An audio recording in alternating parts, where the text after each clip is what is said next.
Welcome to the Genius Factory. Enjoy the video. This updated overview covers parts, safety, and basic setup for your metal espresso maker. Inspect the gasket and filter plate for tears and residue before use.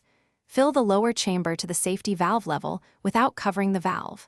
Use fresh water and avoid overfilling beyond the valve indentation. Keep the handle away from flame and wear a mitt when removing the maker.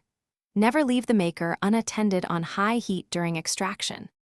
Grind and dose the coffee specifically for a stovetop espresso maker. Use medium-fine grounds and fill the basket level without tamping or compressing.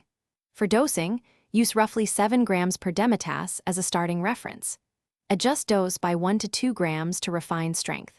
After filling, wipe the rim and threads clean to ensure a tight seal.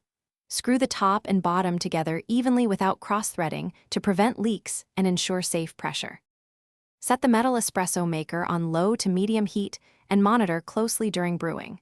Use a flame size that matches the base to avoid overheating the handle.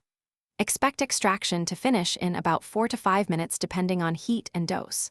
Remove the maker from heat when you hear a steady gurgle and the stream turns pale and thin. Let the crema settle for a few seconds, then pour immediately into warmed cups and enjoy. Rinse filter and chamber with hot water. Thanks for watching. If you found this helpful, don't forget to like and subscribe.